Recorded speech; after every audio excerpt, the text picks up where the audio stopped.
20 days.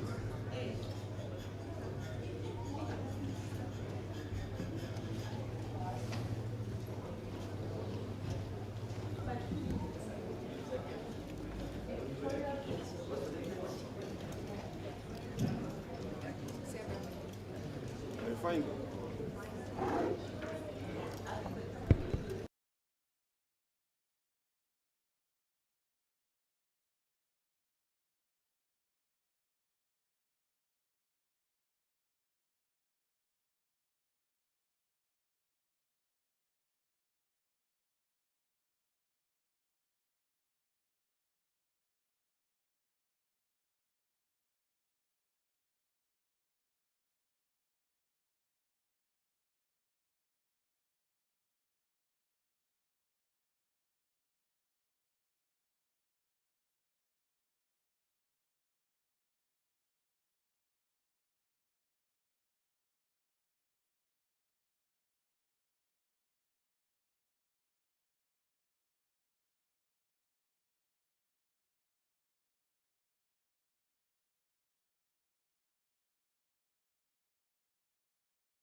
Ladies and gentlemen, excellencies, the heads of state are joining us. If everybody could please take your seats. Excellences, messieurs, dames, les chefs d'État et de gouvernement nous rejoignent. S'il vous plaît, prenez vos sièges. Excelencias, señores y señoras, los presidentes y jefes de gobierno están entrando en la sala. Por favor, siéntense. Gracias.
In 2007, the Africa Finance Corporation was founded with a bold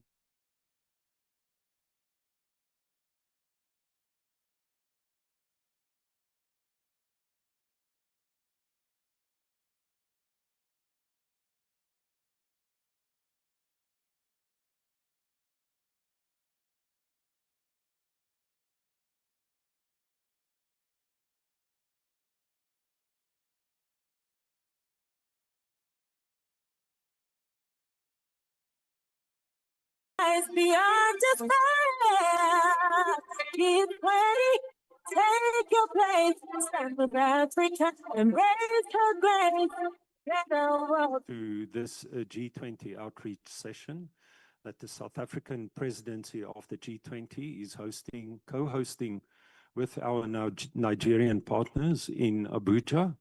I am going to ask the Honorable Minister of Agriculture and Food Security of Nigeria, His Excellency Abubakar Kyari, to address this meeting, and we will then proceed with the opening session of this meeting on agriculture and industrialization in Abuja. And thank you once again to everyone who has joined us today for the session. G20 members, invited countries of the South African presidency, and our focus on the countries that are with us in the G20 presidency.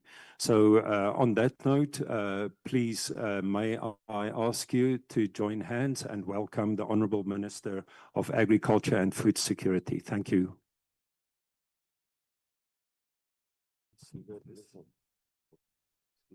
Yes, you can speak and see if that works. Thank you very much. Distinguished invited guests, my colleague, the Honourable Minister of State for Industries, Senator John Owen Eno, invited guests, ladies and gentlemen. I'm privileged to have the opportunity to share Nigeria's experiences over the years, experiences, perspectives, and insights on advancing agricultural productivity and food systems through a stronger farm-to-factory connection, highlighting the country's efforts to leverage linkages to drive agricultural transformation, enhance food security, and promote economic growth. Agriculture contributes over 1/4 of Nigeria's gross domestic product and remains the single largest employer of labor. Its performance shapes the pace of national growth and the resilience of our economy. Under the leadership of President Bola Ahmed Tinubu, GCFR, the government has repositioned agriculture at the center of national development, translating commitment into action through pragmatic reforms, higher investments, and stronger institutional coordination. The path to national prosperity lies in adopting an agri-industrial approach that fosters a symbiotic relationship between agriculture and industry to create a virtuous cycle of growth and innovation. This requires transforming the agricultural sector from a subsistence-based system into a dynamic, business-driven one capable of driving industrialization and sustaining economic growth. To achieve this, we must embrace new technologies and innovations that enhance productivity and efficiency, making agriculture more profitable and attractive. Our focus should extend beyond primary production to the development of the entire value chain, including processing, manufacturing, packaging, and marketing. We must also strengthen the linkages between agriculture and industry, ensuring that agriculture supplies raw materials and drives demand for manufactured goods, while industry provides the inputs and technology that accelerate agricultural growth. Before oil became the economic backbone, agriculture was the main source of foreign exchange, earnings, and government revenue. In the 1960s, agriculture contributed significantly to Nigeria's GDP, providing food security, generating savings for investment, and supplying raw materials for industries. Different regions specialize in specific export crops, including groundnuts and cotton in the north, cocoa in the West, and palm oil in the East. Historically, groundnut, cocoa, cotton, rubber, and hides and skins were central to Nigeria's economy, driving agro-processing industries and significant wealth generation before oil boom of the 1970s. In Nigeria's early decades, agriculture powered the economy and gave rise to vibrant industries that linked farms to factories. The groundnut pyramid stood tall as enduring symbols of productivity and enterprise, their towering stacks reflecting a nation built on the strength of its farmers and traders. Cotton sustained a busy textile industry, while hides and skin from livestock supplied tanneries that produce high-quality leather goods. Together, these sectors created jobs, strengthened exports, and built an economy driven by hard work and trade. Today, modern cocoa processing plants, leather hubs, and textile initiatives are re-emerging across the country, supported by technology, infrastructure, and targeted investments. Nigeria remains among the world's top cocoa producers and now exports not only raw cocoa beans, but also value-added products such as cocoa butter, liquor, and cake, expanding earnings and deepening industrial capacity. These efforts are reconnecting agriculture with industry, creating jobs, boosting exports, and positioning the nation once again as a competitive force in the global agricultural economy. The discovery of oil in the late 1950s transformed Nigeria's economy but diverted attention and investments away from agriculture. The oil boom of the 1970s brought revenue growth, but weakened the industrial base that agriculture once supported. As oil exports expanded, agricultural exports declined, and cheap food imports displaced local production. Farmers faced rising input costs, poor access to finance, and limited storage and processing facilities, while manufacturers struggled with inadequate infrastructure, unreliable power supply, and shrinking markets. In response, the federal government introduced deliberate policies to rebalance the relationship between agriculture and industry. Early industrialization efforts focused on import substitution and establishing processing plants for agricultural commodities protected by high tariffs. Over time, new initiatives promoted agribusinesses and strengthened value chains to reduce import dependency and expand local processing.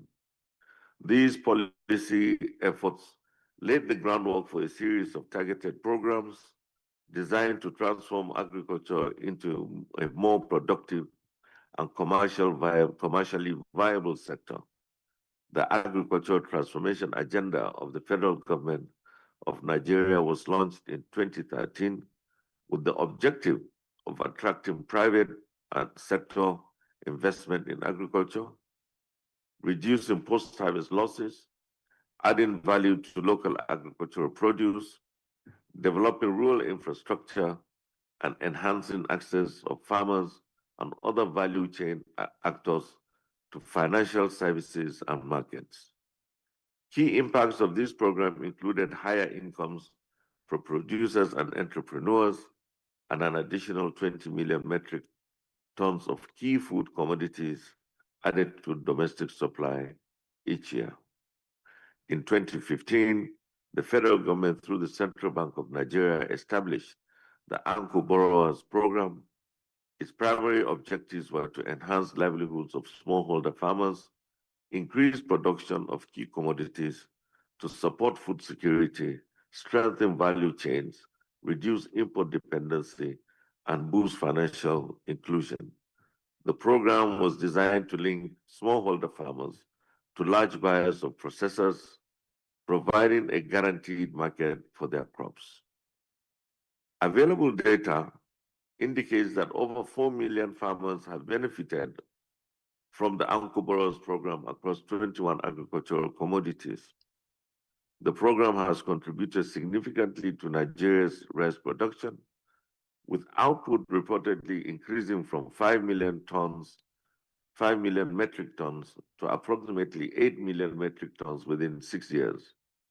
This growth has led to a notable reduction in rice importation, which dropped by nearly 50%. The program's impact is also evident in the expansion of agro-processing infrastructure, with the number of mega rice mills in the country growing to about 50 within that same period of time. The success achieved demonstrates the transformative potential of targeted agricultural interventions.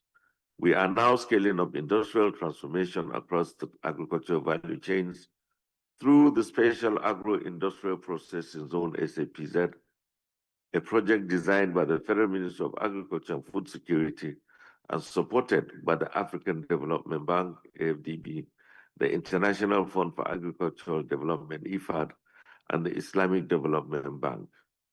The SAPZ is part of a strategic initiative in Nigeria targeted at promoting agriculture industrialization. The concept involves creating designated zones where agribusinesses can operate efficiently, benefiting from infrastructure, services, and policy support. The SAPZ initiative aims to boost household incomes, create jobs in rural agricultural communities, particularly for the youth and women, and enhance food and nutrition security in Nigeria. It involves developing essential infrastructure, including roads, power supply, water, and processing facilities to address challenges posed by inadequate infrastructure in rural areas. The program adopts a cluster approach, bringing together various agricultural value chain actors in one location. This includes farmers, processors, input suppliers, and other stakeholders, creating synergy and fostering collaboration. Overall, the Infrastructure Development Program, SAPZ, is expected to increase agricultural productivity and efficiency, enhance value addition and agro-processing, create employment opportunities and stimulate economic growth, improve food security and nutrition, and attract investments and promote private sector participation. By addressing infrastructure gaps and promoting agro-industrial development, SAPZ can contribute significantly to Nigeria's agricultural transformation and economic growth.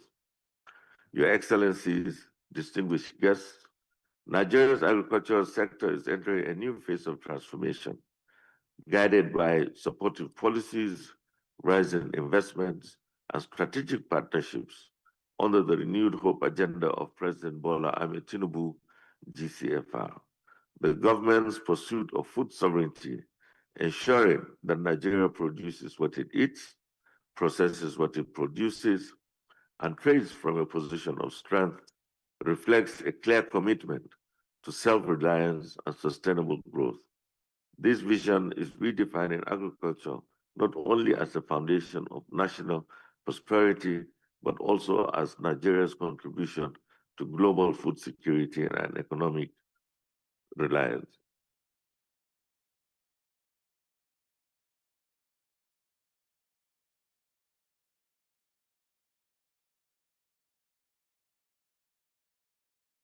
In this regard, Nigeria is committed to leveraging the G20 platform to attract investment, deepen strategic partnerships, and accelerate technology transfer across the agricultural value chains.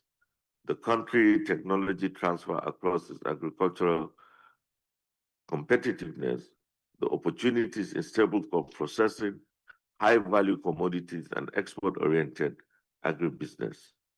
Strong domestic and regional demand are driving growth in cassava, rice, tomato, maize, yam, and cowpea processing, while maize remains a critical feedstock for Nigeria's expanding livestock and poultry industries. There is also significant potential in oil palm, soybean, and groundnut value chains that support year-round production and mechanized farming systems. In addition, specialty export crops such as hibiscus, sesame, cashew, and shea butter command strong international markets, with shea already a major export for Nigeria's cosmetics, food, and pharmaceutical sectors. With a large consumer base and a growing integration into global markets, these opportunities reaffirm Nigeria's commitment to building a globally competitive agro-industrial economy open to partnerships and investment. We therefore look forward to collaborating with you to achieve these goals and build more sustainable food systems. Thank you very much for listening.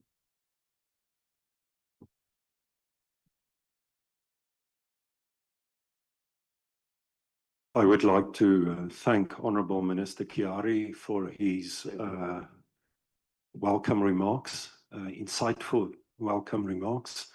We're continuing the opening session, and I will now give the floor to State Minister, Minister of State for Industry, Trade and Investment, Honourable Senator John Owen Eno. Sir, you have the floor. Thank you very much. Well, thank you, Your Excellencies, the Honourable Minister of Agriculture and Food Security, Senator Abubakar Chiari, ambassadors, distinguished delegates, partners, the press, ladies and gentlemen. Let me follow, my colleague, to welcome you to Abuja, and to say that you have been in Abuja today. It's not just that Abuja is Nigeria's federal capital, but I think for me, this meeting is a symbolic crossroad where I think that agriculture meets industry, where national policy meets the continent's vision, and where domestic action meets global partnership. And, listening to the Minister of Agric, you're going to find the same themes, the theme between agriculture and industry. So today's theme, linking Nigeria's agro-industrial policy with Africa's regional transformation and the FCFTA priorities. It's a real and a very contextual one. For me, it's a statement of urgency, because in Africa, agriculture is not just an economic sector, it is livelihoods, it is dignity, it is indeed survival. And industry is not just factories. Industry is value, is jobs, and it speaks to the sovereignty of our nations. The future of our continent lies in the deliberate fusion between agriculture and industry. And you don't need to go too far, to appreciate this. 60% of the world's uncultivated arable land is in Africa. The youngest population is in this continent. We have a continental market of 1.4 billion people under the FCFTA. In spite of this, we contribute less than 3% to global trade, and only 1.5% to global manufacturing output. Again, this is related to the fact that for decades, like the Minister of Agriculture has said, Africa exported cocoa, but imported chocolate. Africa grew cotton, but imported garments. We mined minerals, but imported machines. We grew raw materials, but outsourced prosperity. I mean, that has been our story, basically. And to reverse this, agro-industrialization is not just an option. It's an imperative. It's the bridge between subsistence and structural transformation. Under our country's President Asiwaju Bola Ahmed Tinubu, and his renewed hope agenda, Nigeria has placed agriculture and industry at the center of its economic renewal. And our strategy rests on about 4 pillars. 1, enhancing productivity at the farm level, that has been extensively spoken to. 2, building the agro-industrial processing zones, the SAPZs. I mean, I can report that in addition to what the Minister of Agriculture and Food Security had mentioned earlier on, we've had groundbreaking, events, to, signal the start of this very important program, upon which we hope to achieve a number of things. 1, to be able to turn cassava into starch, into ethanol, sweeteners, and industrial flour. Rice into branded market-ready retail products, tomatoes into paste and concentrates. And a number of these are already happening under the federal government and the Ministry of Industry, Trade and Investments, policy on what we call the backward integration program. Turning cotton into yarn, textiles, and garments, and cocoa, palm oil, livestock, dairy, and horticultural produce into export-grade products. The third pillar is actually local content industrial linkages. Through the Nigerian First and Made in Nigerian policy, government procurement will now prioritize local inputs. I mean, the proposed pro-Nigerian secretariat will institutionalize compliance, standards, and value chain partnerships. There's also the emphasis by the administration on infrastructure, on financing and MSME inclusion. So linking all of this, Nigeria's agro-industrial policy is not just inward looking, it is designed for Africa. And there are quite a number of matters that are being confronted on that. The FCFTA is the largest free trade area in the world by membership, covering 55 countries, 1.4 billion people, and $3.4 trillion GDP. But I think, participants, guests, ladies and gentlemen, as you'll all agree with me, treaties don't trade. It is people, it is companies that do.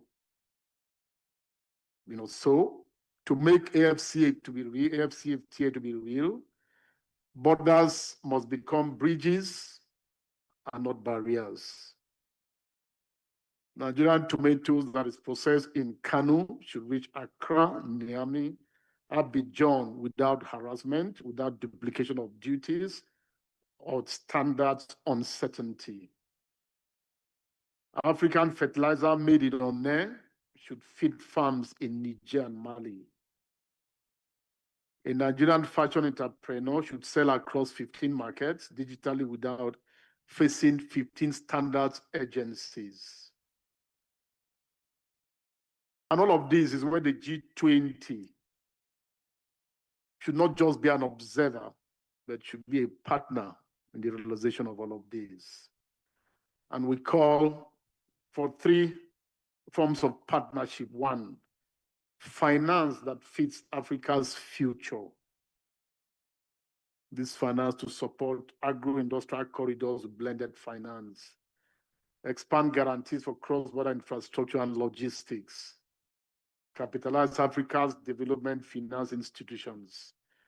2, technology and industrial know-how, mechanization partnerships, tractors, irrigation tech, agri drones, joint ventures that retain intellectual property and build local capacity. The third is trade governance that enables and not restricts. WTO reform to preserve special and differential treatment for developing nations is key. Mutual recognition of African standards under AFCFTA. Incentive value addition at source, not raw exports. Nigeria is not speaking from theory. We're doing the work. We are connecting farms to factories. We are producing, not just planning. We are aligning domestic policy with continental ambition. Our vision is clear, and that vision is to write this narrative and position agriculture not as the end of the value chain, but as the beginning of industrial might. After all, the world's greatest economies and industrialized nations have attained their status because of their uncanny ability to transform and to transit from the agriculture basic to industrialization. By aligning Nigeria's forthcoming national Nigeria industrial policy, which we've just validated, with continental frameworks, most notably the African Continental Free Trade Area, we seek to transform agriculture into a catalyst for industrialization, and as has been done elsewhere, into regional trade integration and sustainable development. This is how we move from subsistence to scale, from commodities to competitiveness, from isolation to interconnected prosperity. We believe that the G20 offers an indispensable platform to forge this transformation with global partners. It is here that ambition can be merged with investment, technology with opportunity, and policy with purpose. Nigeria stands ready. Nigeria stands committed to deepening government to government and public-private partnerships.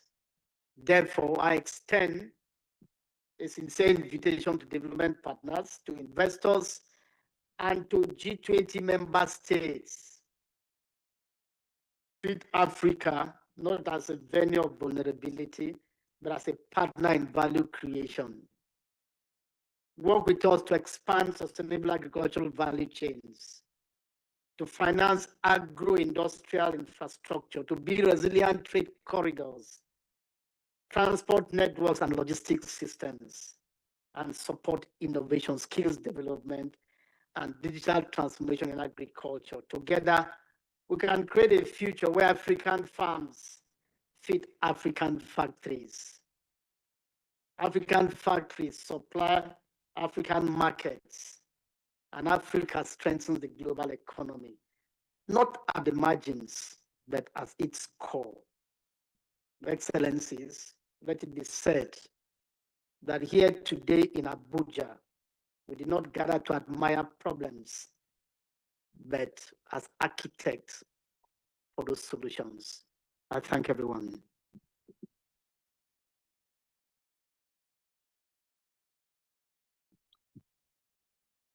Thank you indeed, Minister of State, Senator Eno, for your very valuable and insightful remarks.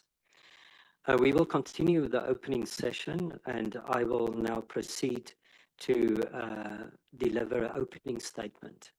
So if you allow me, again, Honourable Minister Chiari, Honourable Senator, State Minister Eno, the esteemed excellencies, G20 ambassadors, G20 invited countries, including our chargé of the South African High Commission to Nigeria, Professor Moroe, sitting on my left, who joined us today, esteemed knowledge partners and international organizations. I would like to mention specifically the UNDP and the UNIDO, who our key partners in this initiative today, esteemed delegates, ladies and gentlemen. For us, it is especially an honor to co-host here, also with my colleague, Ambassador Haman, from the Nigerian Sherpa team, G20 Sherpa team. It is especially an honor and a privilege to host this event in Nigeria today. I think we need to reflect on the words of our president, President Cyril Ramaphosa, when he said at the very start of our G20 presidency that our presidency this year will be an African one. So we are doing outreaches. We have done outreaches, an outreach in Egypt. This is the second one we are doing in Nigeria, and we plan one more for Addis in Ethiopia. Thank you. It is actually historical in the sense that a G20 presidency is hosting G20 events outside of the host country. And for us, that is just delivering on what our president has promised the continent. It is also important to reflect on the fact that in our theme, in our priorities, and in our high-level deliverables, we speak to the issues that are dear to the continent: debt sustainability, food security, and in this case, also those issues are covered today in our meeting that would focus on agriculture and industrialization. So I think it is also important to reflect just a little bit on what we have done in our presidency so far this year. We've held more than 120 meetings on our calendar of events. We are now in the last stages of the ministerial sessions that we are hosting in South Africa. As you can imagine, we remain extremely ambitious and we remain optimistic for a good summit, G20 summit event, 22 and 23 in November. Each one of you sitting here, either yourself or your countries, have made significant contributions and have supported our events and our presidency this year. For that, we cannot thank you enough. Nothing is possible without your support, whether you are a G20 member or whether you are an invited country, international organization, or just a knowledge partner. All of those elements of the G20 ecosystem supported us this year, and for that we remain extremely thankful. And if you can take those messages, this message home to your capitals, we would really appreciate it. Of course, in the case of Nigeria, we are fortunate to have the principals with us in this room, and we again express our appreciation for that support. So moving forward, of course, we will host the fourth Sherpa meeting in South Africa from 16 to about 19 or 20th of November. And we are still hopeful that we will, in that period, conclude the Leaders' Declaration, which we have already started negotiating.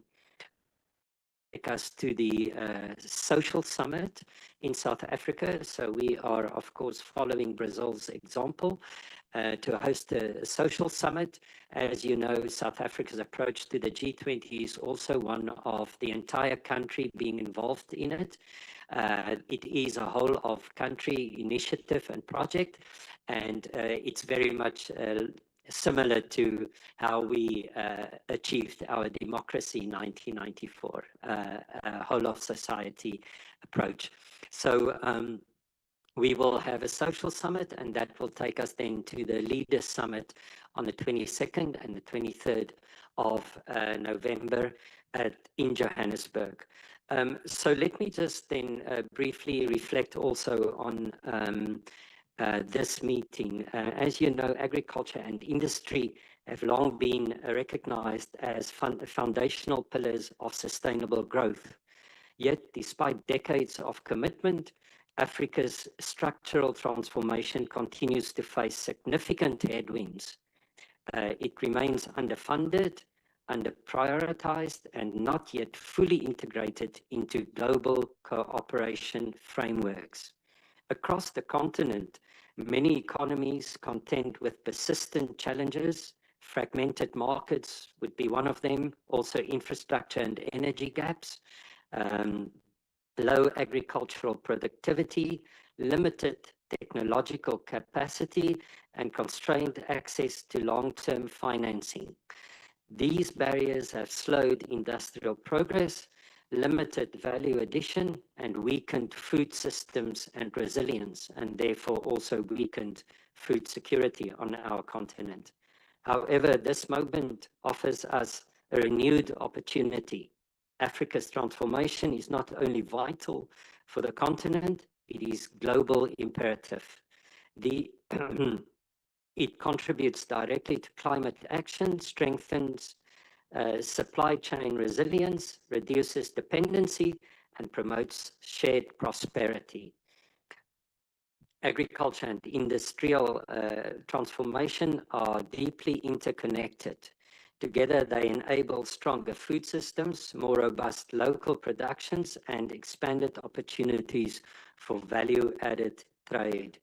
They are essential to building inclusive economies and empowering our communities. This meeting is therefore framed by a powerful message. Africa's development is a global public good. As such, it deserves our collective attention, investment, and resolve. Through the G20 platform, we can mobilize the partnerships and resources that are needed to support Africa's ambitions, grounded in mutual respect, shared interest,